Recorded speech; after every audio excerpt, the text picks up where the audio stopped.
You're listening to Talking to Teens, where we speak with leading experts from a variety of disciplines about the art and science of parenting teenagers. I'm your host, Andy Earle.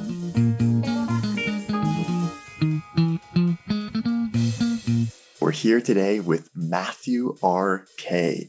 to talk about his book, Not Light But Fire: How to Lead Meaningful Race Conversations in the Classroom.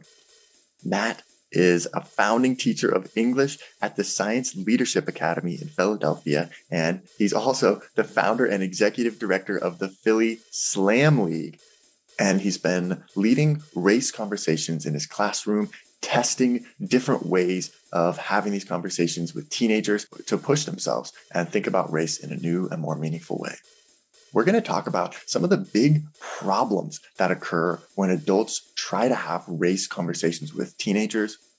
We're going to see why sometimes our instincts about how to discuss race-related issues with teenagers are totally off base and can send us into negative, scary territory.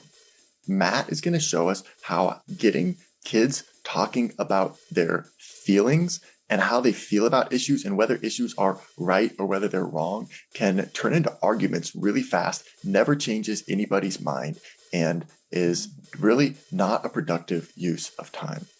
Instead, we need to use some techniques that Matt's going to share with us to keep kids focused on specific issues and facts and using evidence to back up their claims. It's simple, but it is not easy. Thankfully, he's got some tips and tricks that can help all of us lead more effective race conversations in the classroom, in the living room, or anywhere that we're talking to teens. Matt, thank you so much for coming on the show today. I read through this book, Not Light But Fire: How to Lead Meaningful Race Conversations in the Classroom. And it sounds like something you've been really thinking about and working on for a long time in your own classroom. And I wonder what inspired you to write this book or to put all these ideas together, and why was this, the time to do it? Well, I have been having race conversations with my students for my whole career. And I happened to, before the book came out, I'd been leading a few professional developments at our school's conference. Cool. that we run. And when Stenhouse was looking for someone to write the book, they called my principal, and my principal happened to know that I had done a professional development on it. So he asked me if I'd be interested in writing the book. And so just very good luck. So talk to me a little about the book, or how'd you decide what was important to talk about, or how to, set it up and what to include and all that? Well, I was just trying to make something useful. A lot of the stuff that's out there, at its core about convincing people to have conversations about race in the classroom, but not as much about how. Yeah, and so I wanted to get past the why and actually spend very little time on why and to focus on how. And so, because I figured, especially if you're living in these times right now and you still need the why, there's nothing that I can say to you. And if you're picking up a book about it, it would seem like you're probably already convinced. Yeah, exactly. So I figured I'd kind of skip that step and get into here are some practical things that have worked for me and some things that I've done that have not worked. And so maybe you can make a different mistake and not make the same one.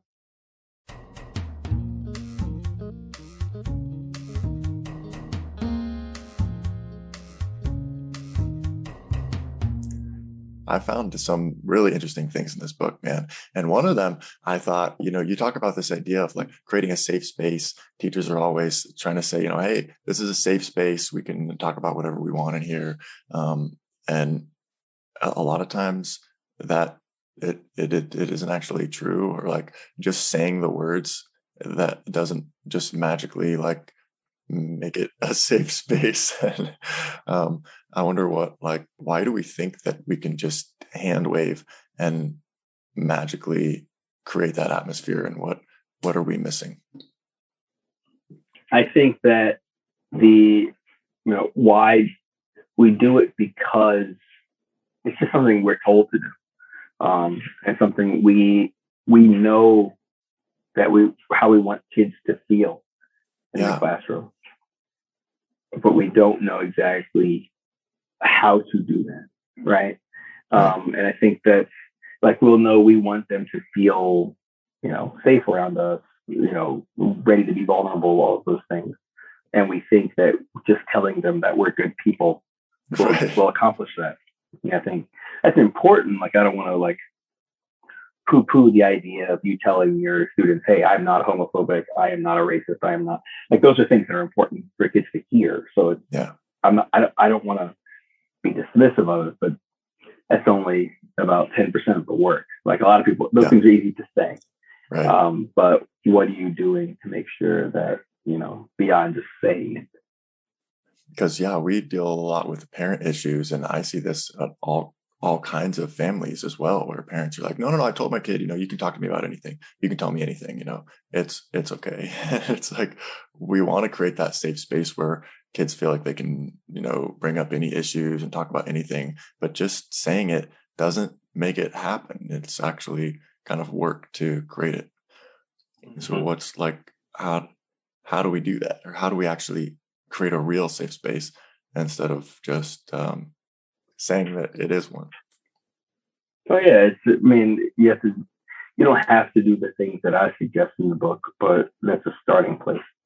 It has to be an environment where kids know that they're going to be listened to, and an environment where you've worked on some of the relationships that are in the space so that the level of the relationship matches the level of the conversation. Like you can't have rich conversations amongst people who don't have rich relationships. It has to be equal or close to equal. It won't be all the way, but you have to somewhat, if you're going to go there, then you have to have enough of the relationships between the kids that are ready to go there.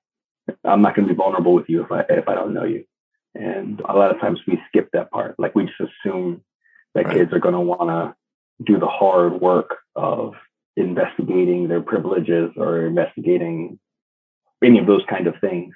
Yeah. We assume that they'll do that because we tell them to. Right. And that's not.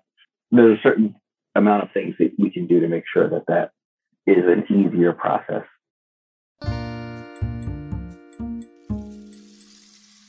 What are some of those things? Well, I talk about in the book like activities like high grade compliments and those kind of activities. So making sure that kids, you set up structures for them to get to know each other for the relationship part, and then the Yeah. listening part. The listening part, just breaking listening down into a set of discrete skills that can be practiced. Well, yeah, because we all say, "Oh, I'm a good listener." Nobody Mm-hmm. says they're a bad listener. Everyone thinks, "Oh yeah, I'm good at that. Yeah, yeah, yeah, I do that. Yeah, sorry, what was that?" And it's like it's not easy actually, and we can feel it when we know people who are really good listeners, and it feels really good to talk to them. Whereas we know people who are not good listeners, but it's kind of difficult to assess in yourself. Yeah, and it's one of the more important things. Like when you ask kids what makes you feel safest in the classroom, one of the first things they say is when I feel listened to. Like it's not a Uh, minor skill. Like if yeah. kids feel listened to, they feel safe. If they don't feel listened, like authentically listened to, like if they don't feel listened to, they don't feel safe. It's one of the basic things that will lead to the outcomes that you want out of any meaningful conversation.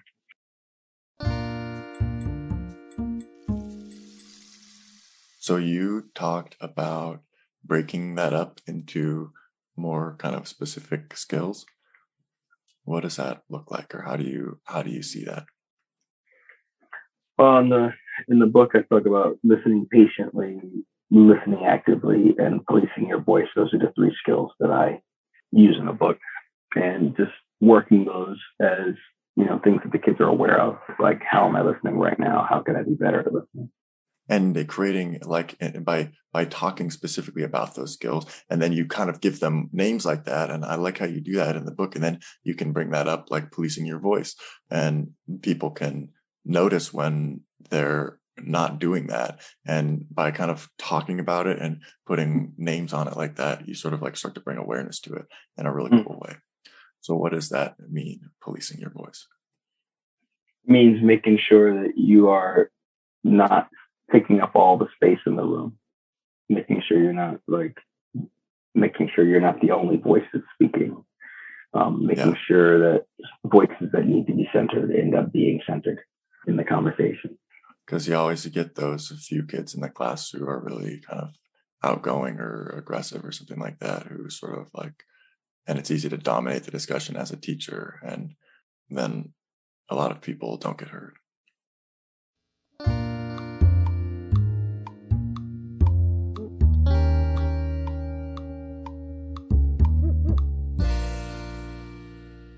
You talked about something called a high grade compliment, which I thought was a really cool concept from your book. Can you explain what that means and how we do that?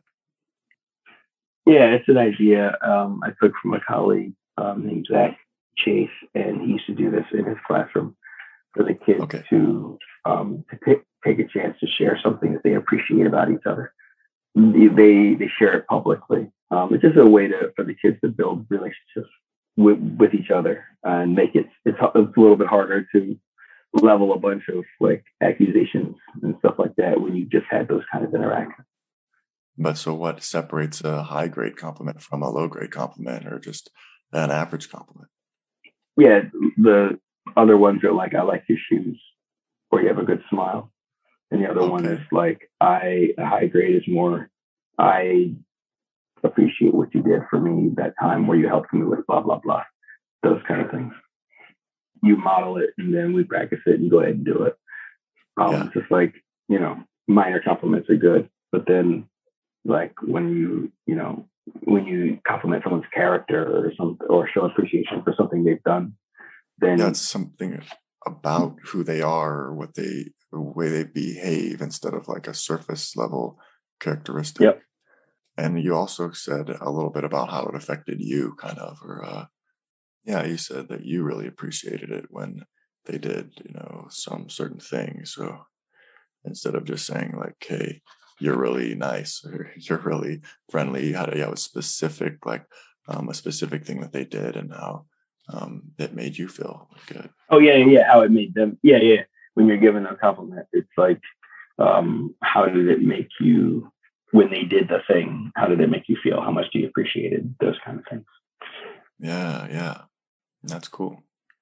And I think parents can always do more of that. We get so much of the time we're telling our teenagers what they should do better or what they need to improve on. And that's valuable and stuff as well. But I think we often neglect those taking the time to voice just what we appreciate about them and how they're doing things that make us feel really good.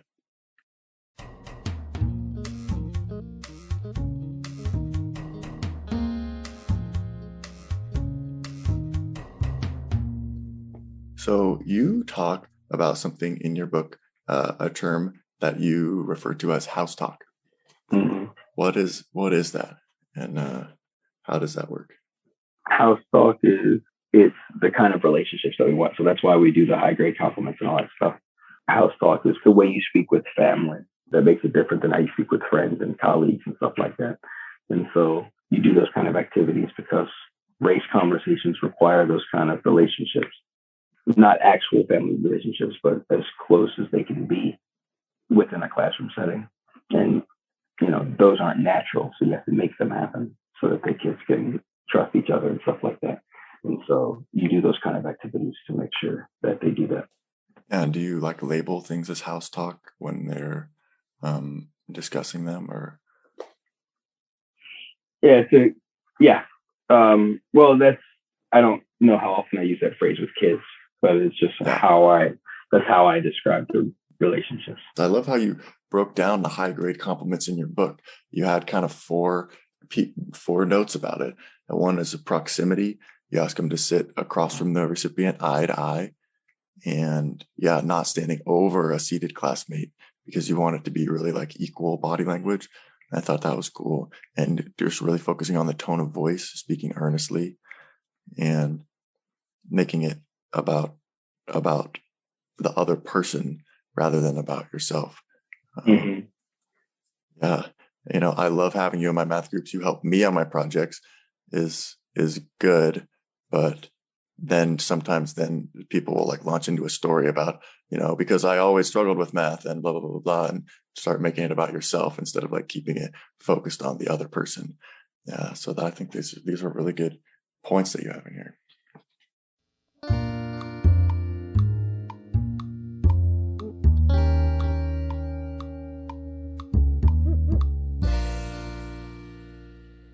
So on page 43, um, you talk about if a teacher is too heavy handed, he risks provoking a "you need to sit down" response, where many students either sink deeper into the seats and prepare to cry, or prepare themselves to operate as if under threat, to fight or fly, to forcefully mark out their territory.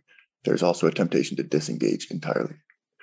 Oh, you mean, when you give someone bad news and you're like, okay, I need you to sit down, like someone Hey, died or something. brace yourself. Like, Yeah. yeah, totally. And so that's what I mean. Like sometimes you're going into a conversation and you're like, we might oversell, or when we say you need to sit down or say something like that or behave We need to like talk that. about something serious here. Yeah. We need A lot of to have times, an important conversation. a lot of times we're going to lose the kids before they even start because you're going to engage the part of them that says, nah, I don't want to be a part of this. I got enough going on with my life right now. I don't want to do all this. And so we want to pay close attention to, the mood that we set before we get into a conversation. But we also don't want to catch people off guard and get into some topic that sort of people aren't prepared for or something. So Yeah. What's the balance, or how do we kind of prepare them but not trigger too much of that sit down response? Well, that is the balance, though. I mean, there's no easy way. I get it at a few things in the book, but that is the balance. Like we want to make sure that we work on our ability to discern what is important. When is a moment for us to prep them, and how to prep them. Like we're in a world right now that wants a trigger warning in front of just about everything. Yeah, right. That can you backfire. Might be offended. Yeah. Look out. But that can backfire because sometimes we provoke that, because we oriented that way, we provoke that kind of response when sometimes that wouldn't have been a natural response. Like a kid would have been cool, but because you told them that they were going to be offended, they got offended, or you told them they were going to be hurt, so they got hurt. Like it's sometimes, how we prime kids for conversation really matters. And sometimes that priming can go overboard or not be enough. And that's where the challenge is. Yeah. It's like when you get a toddler who like scrapes their knee and then they like look up to mom or dad to see like, are you worried about this? And then if you are, then they start crying. But if not, then they kind of just are like, okay, it's no big deal. Like they are our own attitude towards something like really kind of sets the tone, or it influences the kids in the room a lot.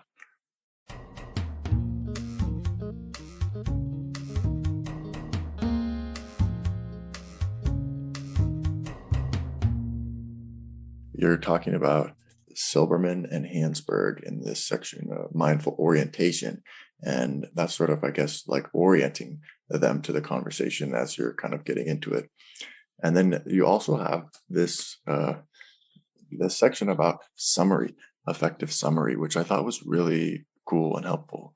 And a lot of what I saw you doing in your examples in the book were like you were summarizing what kids were saying, but you were also like putting it into better words, or sort of like toning things down in certain ways, and like focusing on sort of like the essence of their argument instead of like parts that might like make the conversation go in directions that you don't want it to go.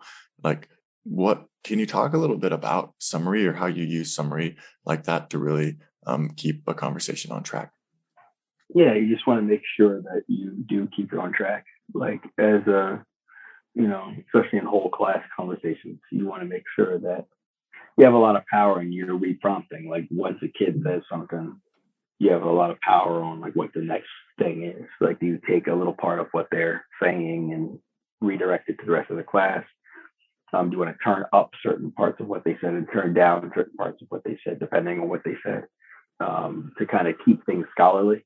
I'm always trying to keep things scholarly and not, you know, I'm not trying to take the emotion out of things because emotion's good, but I want to keep it scholarly. And if it goes to a place where it stops being scholarly, then I want to try to tone that part down and turn up the part where there's, research and inquiry and all those things that we want students to be doing, and turn down the part that's just like, I'm just sharing my opinion that's based on nothing. That doesn't have right now, that's kind of overvalued both like in the world and in classrooms where people are just like sharing their opinion that's based on nothing. And I want your classroom to not be, and sometimes people do that, have a good heart. They're like, I want student voice and all that kind of stuff. But sure, I think they're misguided when we're in a place where we just have the open sharing of opinions that aren't based on anything. Like, no one gets smarter doing that. No one gets better. Hey, we're here with Matthew R.K. talking about how to lead meaningful race conversations with teenagers. And we're not done yet. Here's a look at what's coming up in the second half of the show. And I think that a lot of times the way we discuss race kind of mirrors Thomas Jefferson, where you're in a space of like, every time we discuss race, it's always hardship and oppression. And it's never celebration, stuff like that. And so just making sure that teachers make space for celebration in their curriculum. And it's not just, racism. Even though I'm not saying don't talk about racism, I'm saying that let racism not suffocate all of the stories that people of color, what's going on now won't last. Racism will be here for 1,000 years, but the current moment and energy, that's not permanent. A lot of times kids, whenever race is discussed, or any, by extension, any sensitive subject, it's only ever discussed. The methodology is a debate. And so, like, it's always the lens of like, I need to convince somebody else of something else. And there's nothing wrong with that. But there's something wrong with it, I think, the only lens through which you discuss sensitive issues. Like if you're discussing abortion, it's a debate. If you're discussing gender and sexuality, it's a debate. If you're discussing race, it's a debate. It's always a debate. And which means every time the issue comes up, kids are conditioned, like, I need to convince someone of something. Yeah. A lot of times they're nowhere near the position or knowledgeable enough to be convincing anybody of anything. Because like I said earlier, the conversations haven't been scholarly. It's just kind of like, what do you feel? Want to hear the full interview? Sign up for a subscription today. You get access to all the interviews I've conducted, as well as new episodes weeks before the general public. It's completely affordable, and your subscription helps support the work we do here at Talking to Teens. Thanks for listening.